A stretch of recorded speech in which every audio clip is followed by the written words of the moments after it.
Are you into tabletop role-playing games like Dungeons & Dragons, Pathfinder, and Monster of the Week? Sweet. Roll with me.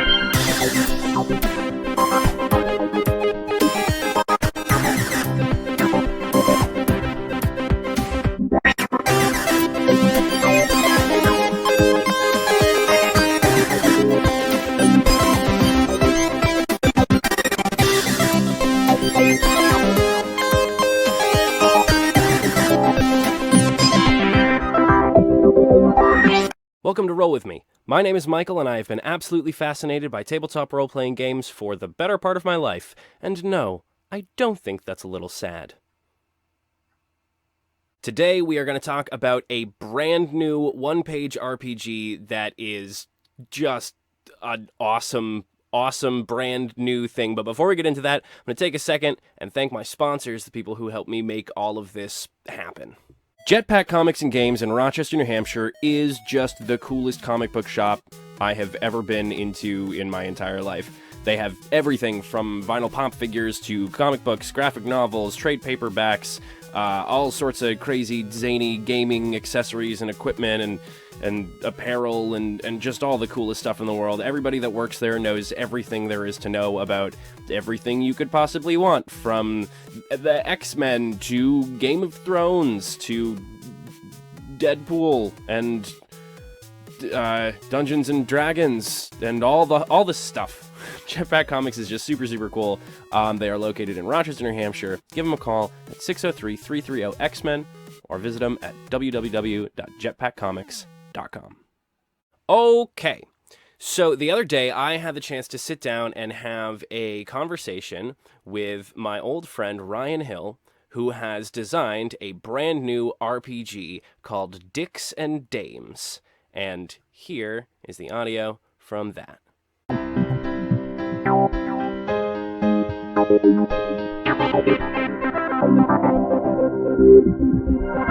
I understand, Mr. Ryan Hill, that you have written and designed an RPG of your own. I have, yeah. I started earlier on in the quarantine, and I've just kept going back to it over the past several months, and finally, it's at a point where I feel like it's playable, and it's what I wanted it to be from the beginning, which is really rewarding. It looks like a lot of fun. The illustrations are a lot of fun. You want to tell me a little bit about it? Sure. Yeah. So yeah, like I said earlier, back last spring, I mean, just like we are now, we're all stuck in our houses and apartments and wherever we live, and unable to play tabletop games, board games, role-playing games, do anything with people in person anymore. Mm-hmm. And especially this year, it was hitting me how much I really missed, going to a friend's house and just playing games for hours on end. Yep. But my friends and I, we've been playing games over Zoom and doing video calls with each other, making the most of this craziness. And that's been a ton of fun. That's really helped a lot to get through the monotony of living indoors every day.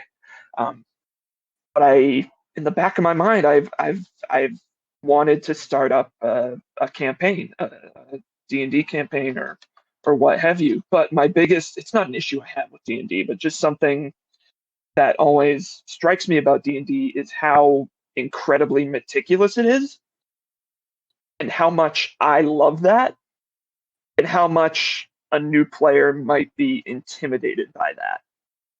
Because I know I was when I was first starting out. Before I had played any Dungeons and Dragons, I was scared that I wouldn't know what I was doing, and I don't think I'm alone in that. Oh, certainly. I mean, it's extremely daunting learning the rules of Dungeons and Dragons. There's just so much material that you have to go through to really start to understand it.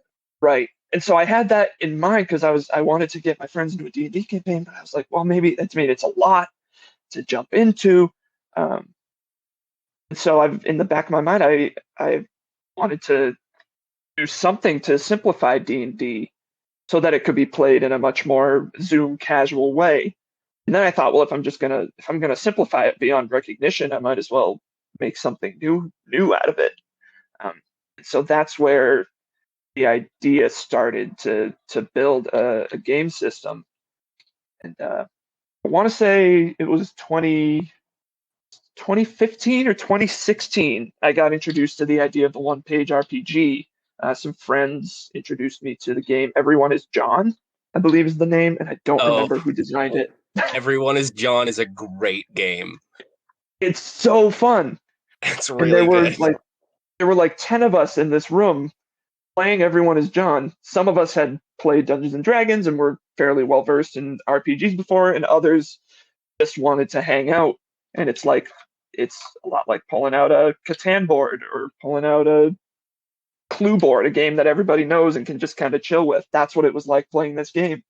Yep. And since then, I've been all over Reddit and all over the internet, just kind of reading up on all these one-page RPGs because people all over the world, it seemed like, had the same thoughts that I did. We're like, we love RPGs, but also want to make something more accessible to those who don't have any RPG experience yet. So I've been reading for years now, just different RPGs. Some of them I've played, I've loved them. As any proper RPG fan should be. Listen to a lot of the Adventure Zone, and they've introduced me to a lot of them. I feel like that's a requirement, rightfully so.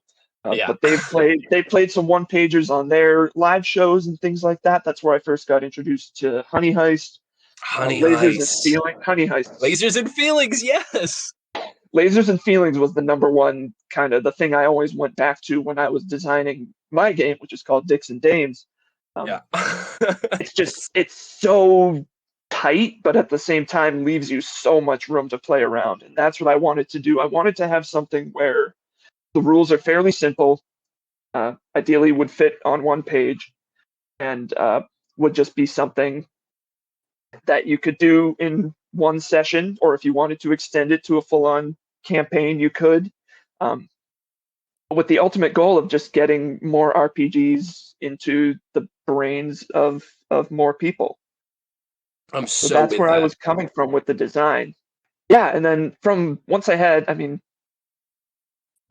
wanted to see what else there was beyond the worlds of just straight up fantasy or hard sci-fi or anything like that.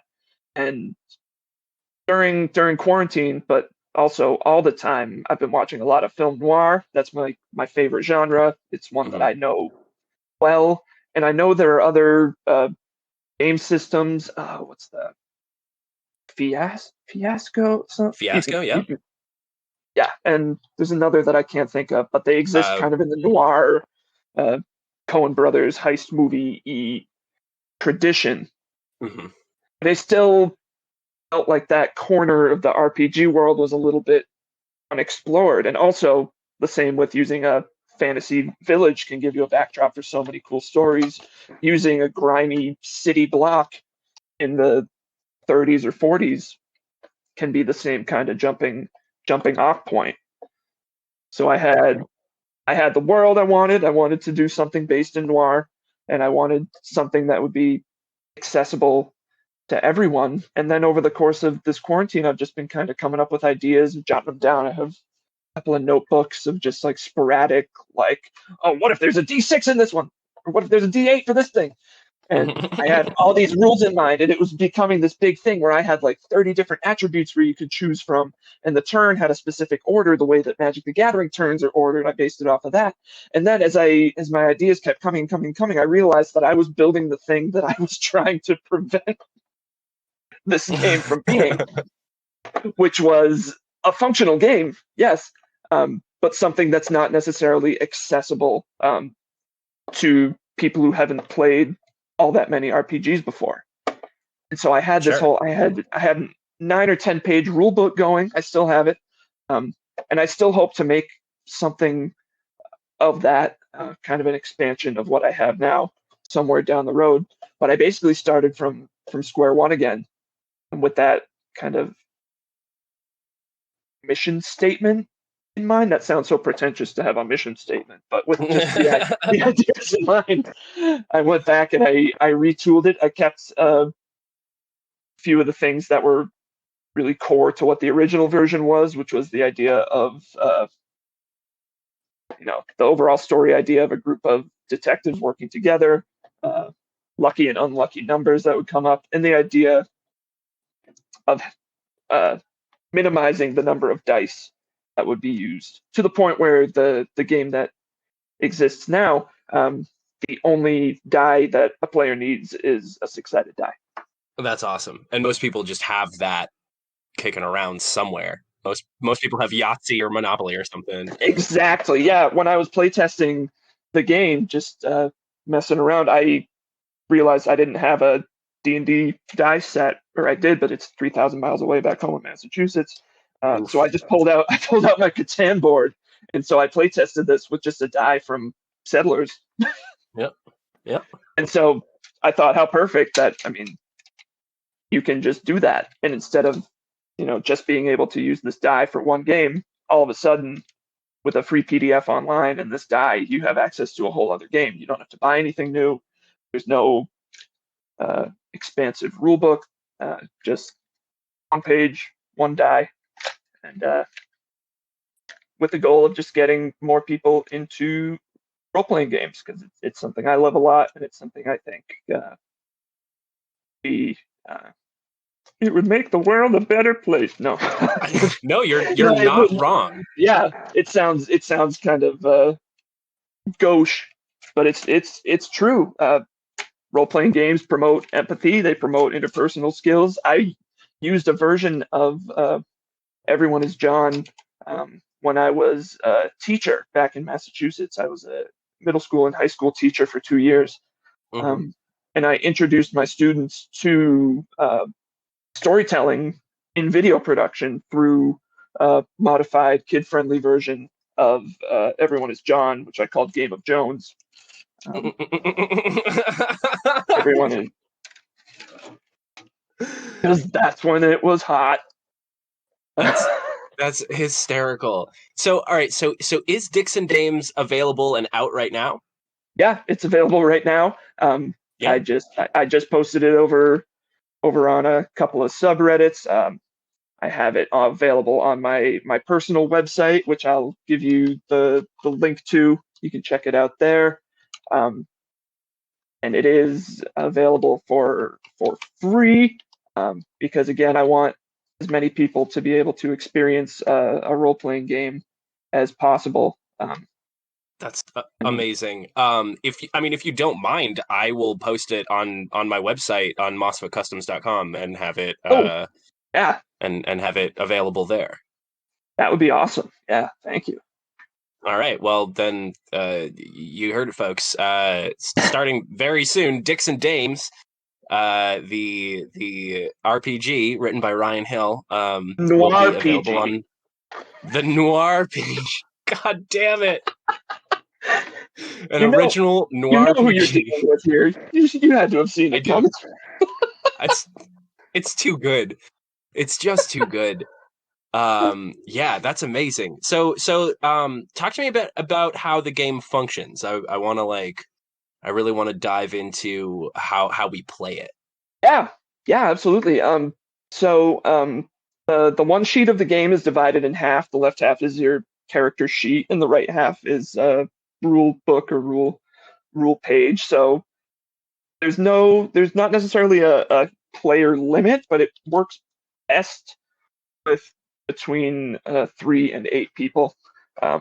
So everybody will fill out a character sheet, which involves choosing a name, picking your lucky and unlucky numbers, which you choose 2 of each. And if whenever you roll for an action in the game, if your lucky numbers come up, then good things are going to happen on top of potentially a successful action. If you roll an unlucky number, As Michael Sands of Monster of the Week would say, all hell breaks loose. Couldn't put it better myself. Yep. Yes. And then, so once you have your lucky numbers, your unlucky numbers, you get to choose a skill, or not a skill, excuse me, a personality for your character. And there are certain bonuses that come along with each personality. So you could choose to be a classy gambler, you could be a sassy grifter, you could be a brassy wise guy, you could be a sassy brawler. It's all, a lot of the vocabulary from the game is taken from lingo of film noir of 1930s, 20s, and 30s crime fiction. Okay. I definitely want to make a brassy wise guy named Dick Ripley. That's a wise guy name. That is such a wise guy name. Oh my goodness. It is on the rule page that all you need is your character sheet and your D6, but also period costuming is also encouraged, as are, period voices, you see? Yeah, so you speak with the, what's it called, the transatlantic accent? The mid-Atlantic accent, yeah. Mid-Atlantic accent. I don't know what you're talking about, yeah? God damn it. Or I want to make a brawler, a sassy brawler named Richard F. Bicycle. I will have you know, Ryan Hill, that joke has stuck with me for so many years. That is such a deep cut. Holy moly. That is I have used that joke. I always credit it to you. I've used that joke on people. I've also used the line when I'm playing with my band live. I've also used the line like, "We're slack tied. What's your name?" Your comedy had a big impact on me, my friend. I'm so glad. Wow, that's so good to hear. I'm flattered. I should probably there's a YouTube link to a performance where I think both of those lines are used for some context if your listeners are I will put it in confused right now. I will put it in the description 100%. Richard F. Bicycle. Richard F. Bicycle. All right. So Richard F. Bicycle, I'm just going to, I have the PDF here. Richard F. Bicycle is a brawler. You said you wanted a classy brawler? He's a classy brawler. He is a classy brawler. He invented the bicycle. The guy's got class. So, it's going to have one big wheel in the front. That's the definition of it, is two ridiculously differentiated wheels, one oversized to the point of absolute comedy and one undersized to the other point of absolute comedy. It's cartoonish. Cartoonishly so. So because you're a classy brawler, you get some certain bonuses for your skills. There are 5 skills that your character has in the game. They are brains, brawn, flim flam, which is like your persuasion, hardiness, like your defense, and moxie, which is your intuition, your perception, if you wanted to equate it to Dungeons and Dragons. I love this. And so you roll in the same way that you roll to get your base numbers in Dungeons and Dragons. You roll to get your base skill numbers, and depending on the personality you choose, you get certain other bonuses. And that's also going to, as with any role-playing game, dictate the way you play your character. So because I certainly want to know, and I think the world at large wants to know, what does a classy brawler named Richard F. Bicycle sound like when he's out in the world? Like his character voice? Yeah. Hit us with a character intro. Okay. All right. Let me just center myself. Wait,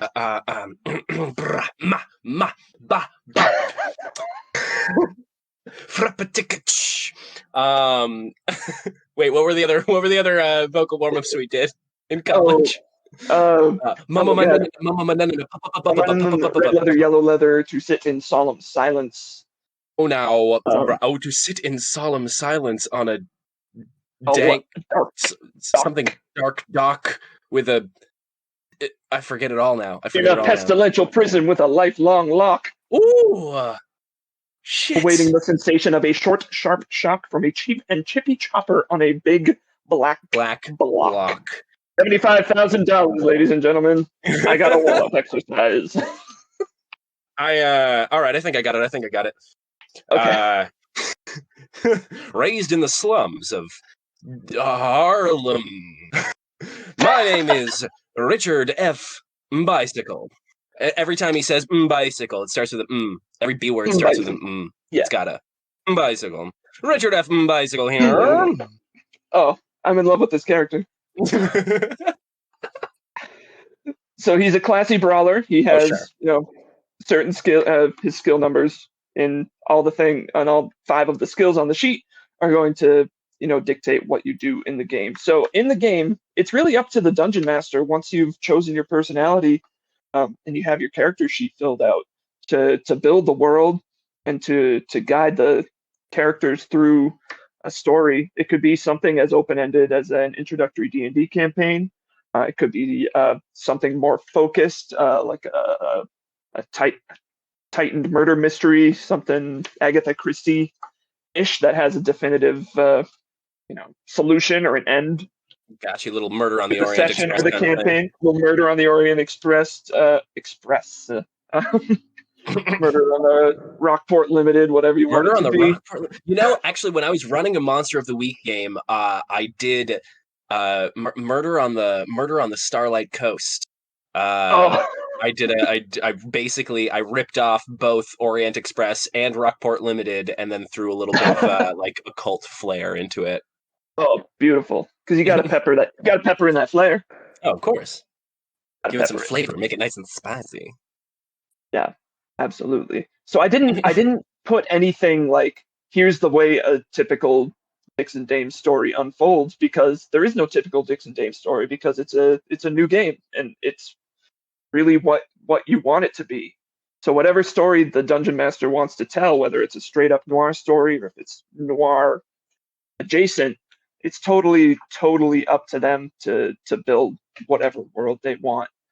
But within that world, when it's your turn or when it's Richard F. Bicycle's turn, you have the option to really perform. Your game master will set you up with where you are, and you'll get to perform up to 2 actions.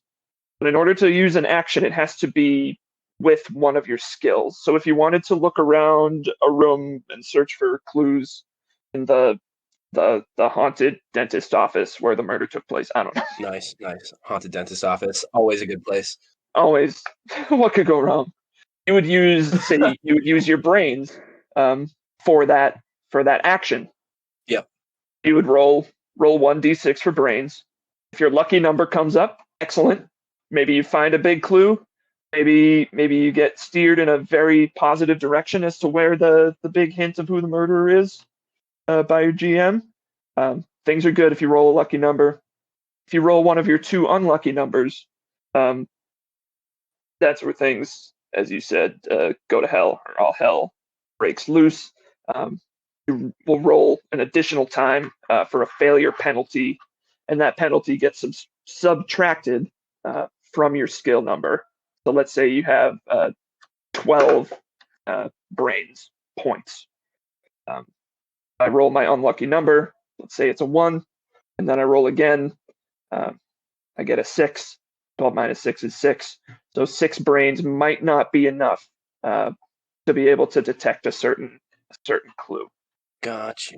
And again, as far as what numbers are passing, I don't have a full Dungeon Master's guide. I don't have a player's guide that has all the you need this at this point in the story. It's up to the game master, about what seems right, about what would appear to be a successful roll or an unsuccessful roll. There's no set limit because every player is going to have different point totals for each of their skills, and every player and every character is just going to be so different that I didn't see a need to have like, the number must be above this in order for it to succeed, or it must be below this. That seemed reductive, and it's also, common sense on behalf of the GM. Obviously, the minimum you could have is 0. So if you roll an unlucky number and then your failure penalty brings you to 0, obviously that's not going to be, and you turn the corner and there's the murderer and he's got blood on his hands and you win. That would be great. That would be a very easy game. That's the best 5-minute role-playing adventure of my life. What's that Rick and Morty bit? The 2-second mysteries or whatever. Oh yeah, yeah. I did it. I'm the guy. I did it. And maybe you're the GM of a Dixon Dames game, and that's your plan all along. More power to you. Two-second mystery.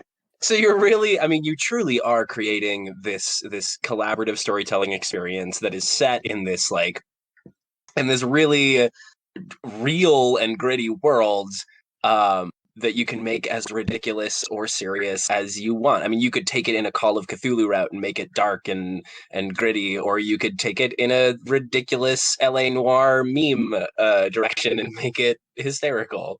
Absolutely. Yeah, I wanted to. The top of the rule sheet just lays out the basics of the story, which is that the year is 1934. You and your fellow characters exist in a large city where crime has become too rampant for any sort of law enforcement agency to properly do anything with. And so it's up to certain independent detective associations, or IDAs, to really take the law into their own hands. So you play the game as a member of an IDA, which you get to choose the name of, because of course you do. Yeah, of course you do. And then from there, the sky's the limit. I put 1934 because that's seemed to be in the middle of. It's just a good noir year. But also, if you want to do it in the 80s, right? It's not my game anymore. You know, it's out there. It's out there in the world. And as long as you're telling a story that you want to tell, and you're doing something that's good for your other players and good for their characters, then I mean, I can't stop you. So yeah, there's a very basic framework, but it's up to the game master and the players that he or she or they are with to go whatever direction. So it could absolutely be a meme fest, or it could have more of a dank, gritty, realistic vibe to it, or there could be a back alley wizard who uses magic to I don't know, play the ponies or whatever. I didn't want to give any like definitive characters. I didn't want to put anything in the rules that if somebody were to read it, I didn't want anybody to have to be like, oh well, I don't want to have to use that, so I'm just gonna play another game. I want it to be open ended, but also not so open-ended that it's intimidating, you know? I think that is like the genius of this game. I think that having, I mean, like even in Honey Heist, if you've played Honey Heist, you know that there are a serious set of rules that end the game if certain conditions are met. I don't want to post any spoilers here if people haven't played Honey Heist. But there are some pretty zany and like to their credit of the creators of Honey Heist, it is hysterical and very funny. But there are, if certain conditions are met, you are to follow this specific storyline, and this is how it goes, and this is how the game ends. But in this, you're really combining the ability for the game master, the dungeon master, whatever, to create a very open-ended storyline, very homebrewy with a skeleton of rules. It really is like it. And I'm not blowing smoke up your ass. This is, in my opinion, the best, the best like one-page quote unquote RPG I've ever seen. Wow. Oh my god. Lasers and Feelings is great. Dadlands is hysterical. Honey Heist is awesome. I forgot about Dadlands. You forgot about Dadlands? I love Dadlands. Dadlands is so fun. And you said earlier, for anybody who hasn't played Honey Heist? Yeah, absolutely play Honey Heist. I think I mentioned that in like 3 episodes in this season. Yeah, but I mean, like, one of the big reasons that I'm drawn to, and I always default to Monster of the Week, because I have stated in probably season 1 too, but in season 2 I've definitely stated that Monster of the Week is my favorite role-playing game that I've ever played or run, because the rules are streamlined and simple, and it takes place in a realistic world, and then it also allows for a ton of open-ended possibilities. But yours also does this with a different setting, in a similar way, and far less reading material. And it is just, it looks clear and concise, and I really want to bring it to my game group and play it. It's awesome. Thank you so much. That's so nice of you to say. I mean, yeah, you hit the nail on the head. I wanted to make something that would allow the entire breadth of world building that Dungeons and Dragons or any other intense, if you want to call it that, role-playing game allows you to. I didn't want to lose any of the storytelling, any of the world building, but I wanted to allow for that storytelling and world building in a way that isn't intimidating to whether it's a new player or somebody who just doesn't want to deal with flipping through a player's manual to find the table of whether or not they can carry a certain metal pot.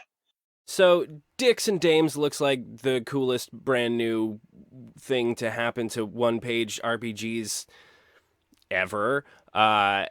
And I'm super excited to play it. For the full interview, you can head to my podcast page on Spotify or whatever you get your podcasts, Anchor or SoundCloud. Are there podcasts on SoundCloud? I don't know. Go check out Roll With Me and get the full interview. I'll post the link in the description. Also follow the link in the description to get your free copy of Dicks and Dames, a Noir-PG by Ryan Hill. And don't forget to do the like and subscribe and share and all the stuff, the like and social media stuff. Just do all the stuff, and see y'all next time.